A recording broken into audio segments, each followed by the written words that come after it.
Fala pessoal, beleza? E pessoal, fiz uma sequência de vídeos aí mostrando alguns fornecedores que vendem produtos falsificados, mas eu tenho que explicar para vocês também como a gente pode analisar o transistor e verificar se ele realmente atende a nossa necessidade ou não. Então, a falsificação atrapalha muito, a gente sabe disso, mas também temos outros fatores que ultrapassam os limites ou são menores que o desejado, e com isso a gente tem produtos, né, no meu caso amplificador, com alguns erros de projeto que é baseado no tipo de transistor que a gente usa. O que eu quero dizer com isso é o seguinte, que além da falsificação, nós temos outros problemas, que são o problema de refúgio de transistores, que são vendidos na praça, são vendidos com preços inferiores. É evidente que a gente não pode comparar um técnico com uma empresa que produz amplificador. Então devemos ter consciência que é interessante a gente ter em mãos peças confiáveis, ter peças que tenham pelo menos um registro bem próximo aí do datasheet do fabricante, e com isso a gente vai ter uma manutenção, digamos assim, bem executada. No meu caso, como eu utilizo para produção de amplificadores, que eu digo para vocês que é mais fácil do que consertar. Consertar, gente, é complicadíssimo, porque você tem que saber o ponto do amplificador, tem que saber que tipo de grandeza o projetista utilizou para colocar aquele transistor. E normalmente, por ser às vezes um amplificador mais antigo, a gente tenta substituir esses transistores. Então eu vou passar para vocês a minha experiência e como eu faço aqui para avaliar um lote de transistores, ou um transistor que a gente compre para avaliar o vendedor. Então eu deixei aqui, ó, abrir alguns transistores TO3, que é o que mais o pessoal faz falsificação devido à escassez dele no mercado. Então eu abri um a um para mostrar para vocês, e vou fazer uma análise simplória baseado em dois equipamentos que eu utilizo. O primeiro é esse aqui, que me fornece uma informação de ganho, só que o detalhe do ganho, gente, você tem que observar qual é a tensão que o instrumento usado para emitir o datasheet foi aferido, ok? Então aqui eu consigo no máximo uma tensão de 4,5 a 4,8 volts. Então a gente tem que trabalhar também com efeitos comparativos, ter um transistor de boa qualidade e procedência e fazer uma comparação entre um com o outro, ok? O outro instrumento que eu utilizo é um capacímetro, pode ser qualquer capacímetro que possa medir entre picofarads e microfarads, para você ver o tamanho da pastilha, ou seja, a capacitância tem a ver com o tamanho da pastilha que está sendo utilizada. Então quanto mais o transistor for de potência, e que eu falo corrente de tensão, mais a pastilha é enorme. O tamanho dela é baseado na potência do transistor, ok? Um outro aspecto também, gente, que é bastante interessante vocês observarem, além dos parâmetros iniciais, né, de ganho, tensão de operação e corrente drenada, a gente tem que medir também a velocidade do transistor, ok? O datasheet é uma ferramenta, digamos assim, um manual, né, que a gente tem que prestar bastante atenção quando for fazer análise de transistores, principalmente transistores que a gente compra no mercado sem nenhum tipo de critério, ou seja, chega nas nossas mãos e a gente simplesmente faz os testes básicos, né, que é para verificar se ele é aceitável ou não. Então, para mim, os dois testes básicos que eu utilizo é o teste da capacitância e o teste do ganho, ok? Aí me pergunta, você faz o teste de tensão? Faço quando eu tenho um transistor duvidoso, ou seja, ele tem um ganho um ganho aceitável, eu tenho uma capacitância aceitável, mas eu preciso medir ele, verificar qual a tensão que eu posso trabalhar com ele. Então, normalmente, que a turma, os mais ousados falsificadores de transistores fazem, é pegar um transistor inferior, digamos assim, pega um 2N3055, que tem uma corrente até de 15 amperes e tem uma tensão de operação a 60 volts, pega a pastilha e coloca numa pastilha de um 2N, um MJ15003, ok? Esse aqui é a imagem de um 2N15003. Então esse aqui, gente, é um transistor original. Olha o tamanho da pastilha, olha o tamanho, olha a espessura do fio que liga o emissor em comparação com o da base, porque o coletor já está instalado, tá? Esse transistor aqui, ó, vocês observam que ele já foi testado no limite. Você vê que mostra ali que houve um aquecimento excessivo na pastilha. Essa pastilha era colada nessa parte metálica, uma cola, digamos, que tem um contato elétrico para ser o emissor, e você tem ali os conectores da base, né, que é esse mais finos, e do emissor, que é esse mais grosso. Então esse transistor aqui, ele tá bom, mas ele tá adulterado.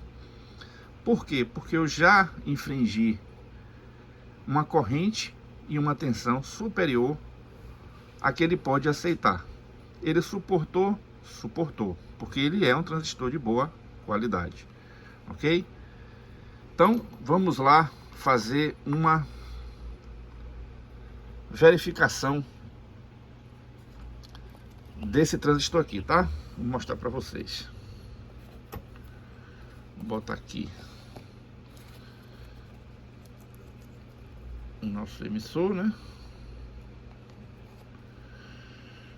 Que tanto faz que o multiteste ele detecta a pinagem. Vou usar esse aqui na base, que tá mais. Deixa eu botar logo esse preto. Então, gente, eu vou fazer esse teste aqui com essa pastilha.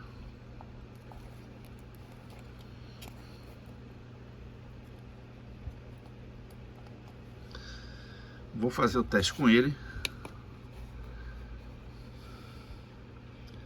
Então eu tenho um ganho de 212 vezes.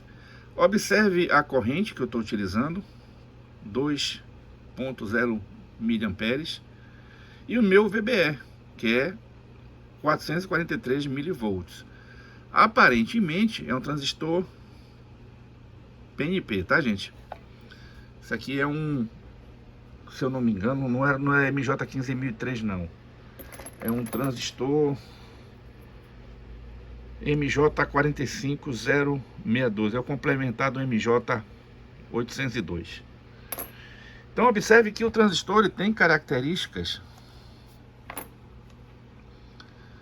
que atende à especificação do fabricante. Então por isso que eu, após submeter a ele a grandezas excessivas, né, de tensão e corrente, ele modificou a sua estrutura. É o que acontece com a maioria dos transistores que são instalados em amplificadores de potência e que são reaproveitados. Ou seja, você pega um transistor que mudou as características devido à temperatura, corrente e tensão, e você troca por um novo, e você pode observar que o novo ele vai tender a durar mais, e o velho, por estar já sacrificado, ele vai tender a queimar, ou seja, seu trabalho em pouco tempo vai embora. Então é por isso que eu sempre recomendo substituir todos os transistores de saídas e evitar reutilizar esses transistores aqui. que isso aqui é sinal que você vai ter problemas futuros, ok? Muitos técnicos adoram aproveitar transistores usados, sendo que esses transistores têm que estar com o par casado, ou seja, do mesmo lote ou do mesma especificação, e com isso você pode reutilizá-los, contanto que a diferença não seja abrupta. O que acontece hoje é que o mercado de vendas de componentes se tornou um mercado nocivo para o técnico, e o investimento, gente, é alto. Comprar transistores para deixar em estoque é alto.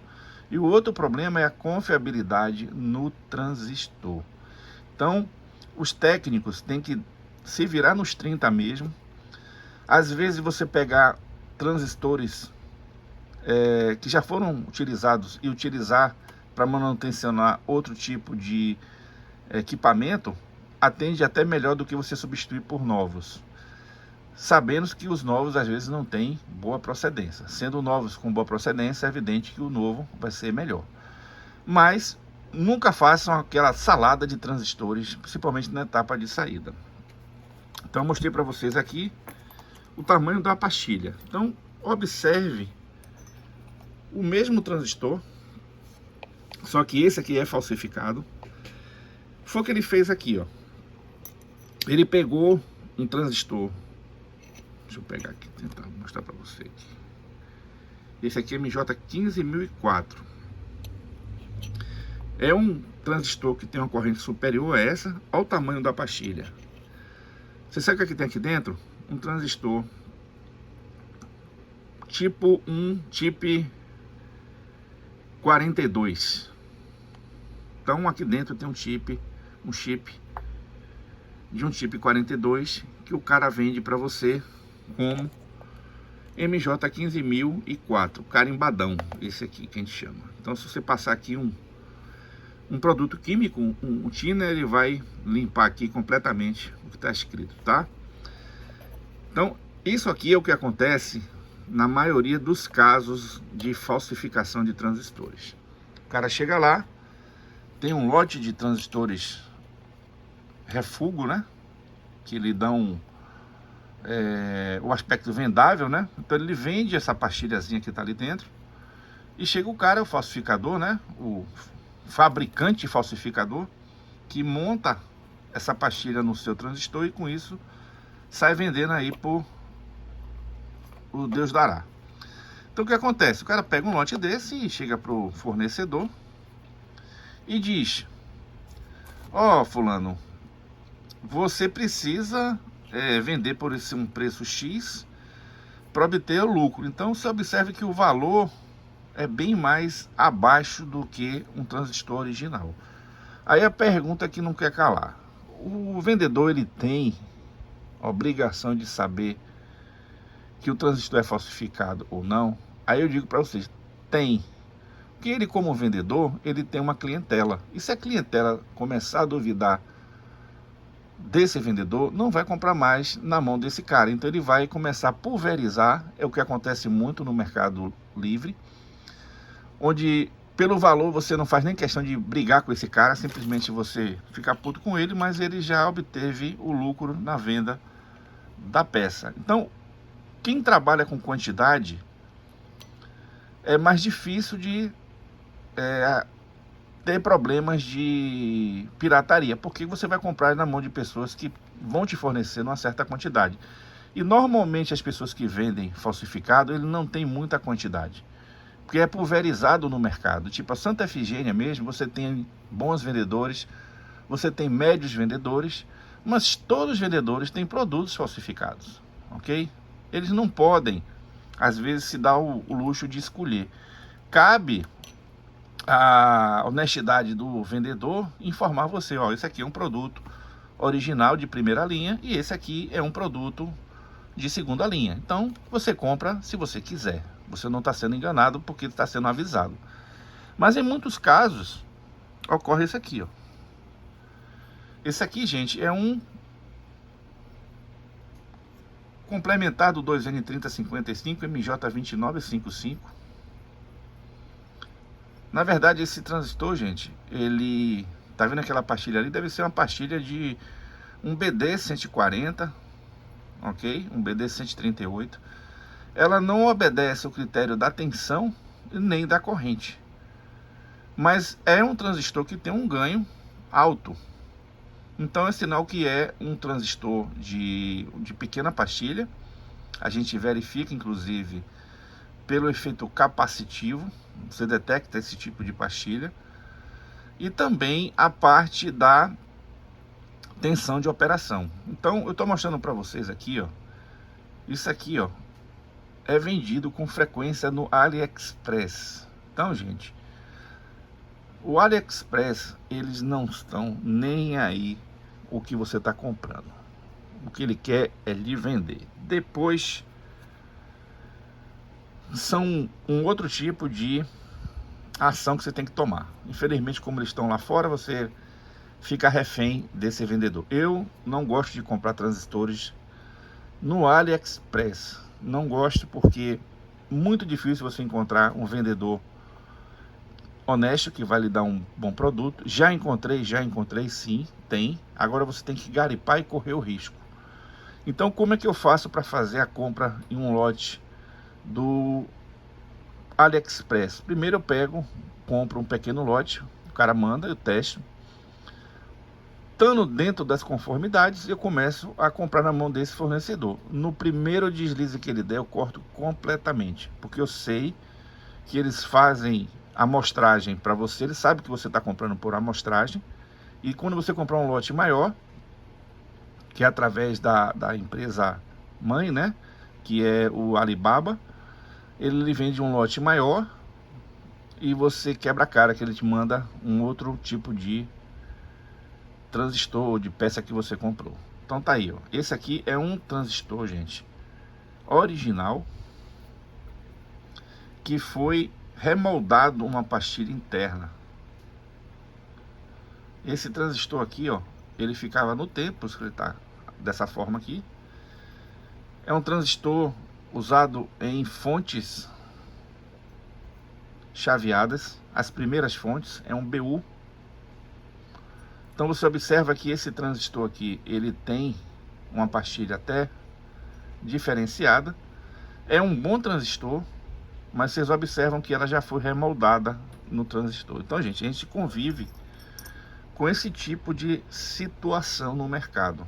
E se você não conhecer, fatalmente você vai estar comprando falsificação. Para você ter ideia, eu já quebrei a cara diversas vezes e às vezes ainda quebro a cara. Mas é aquela coisa que você precisa ter. Você precisa ter um histórico de quem você está comprando. Exemplo aqui, todos esses transistores aqui, ó, são falsificados, todos. Meus transistores de referência, eu tenho um transistor aqui da RCA, MJ15004. Tenho um de referência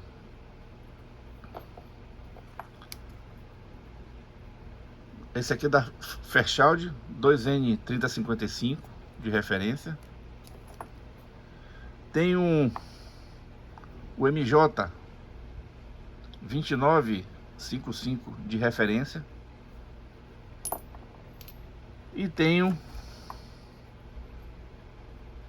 os o MJ15003 como referência. Então todos originais, retirados de equipamentos, de amplificadores, que eu substituí.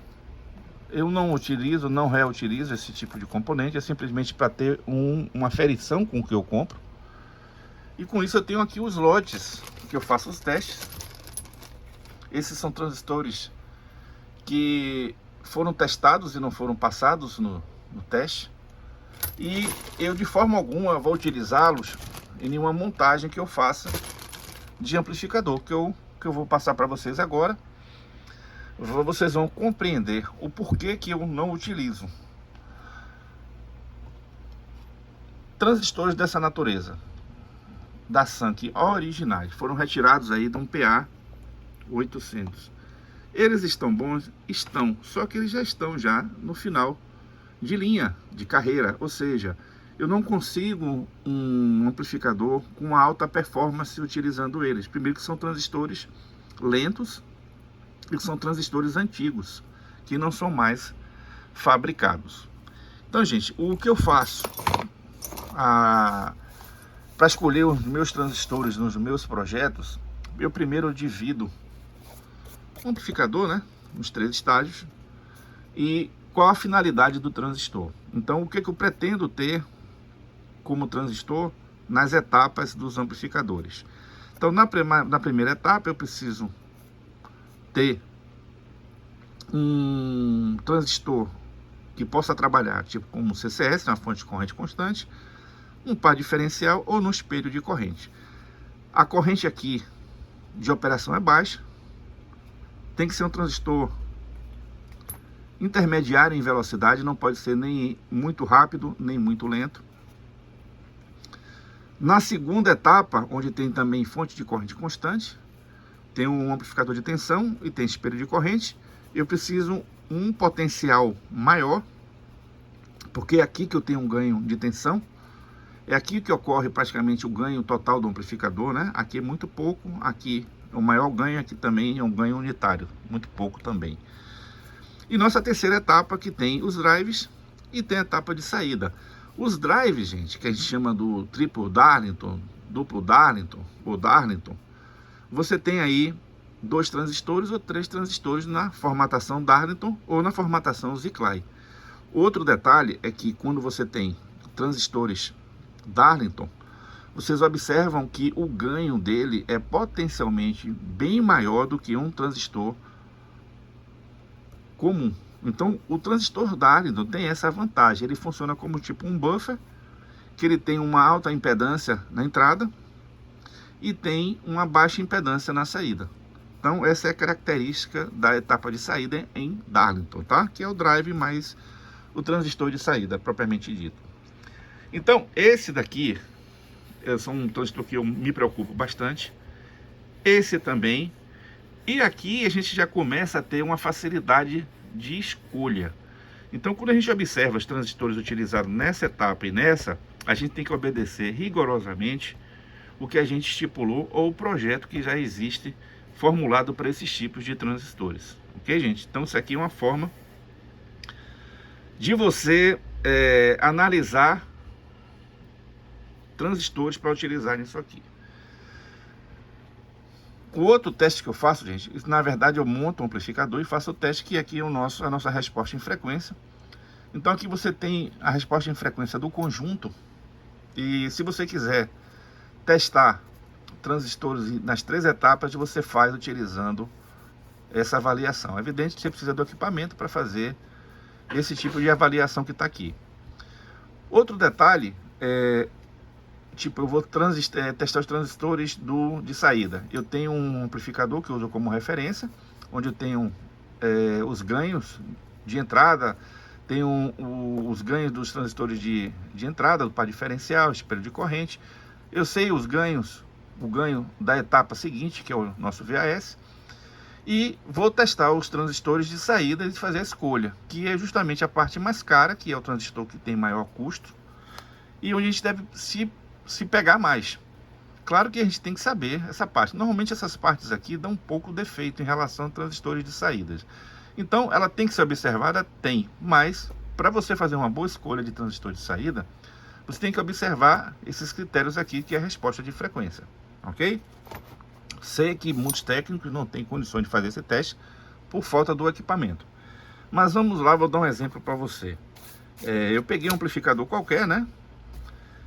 E fiz a análise do velocidade do transistor, né? Que ele vem marcando no datasheet, que é 3 MHz.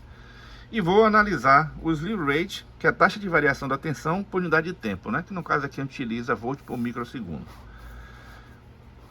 Um exemplo aqui, ó. Eu tenho um transistor X, que eu não vou dizer qual é a marcação dele. Eu sei que ele tem uma velocidade de 2 volts por microsegundo. E eu quero saber qual o ganho máximo que eu posso obter nesse transistor.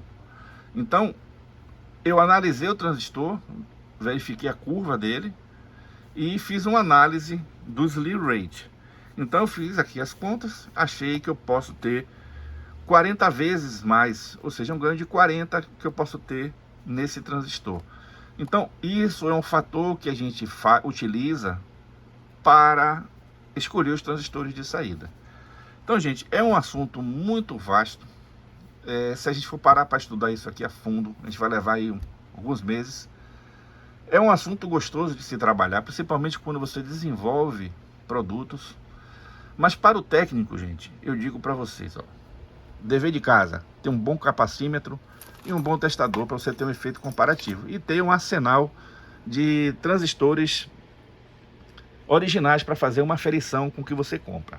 Com isso você evita muita perda de grana e de tempo, ok? Então é isso aí, pessoal.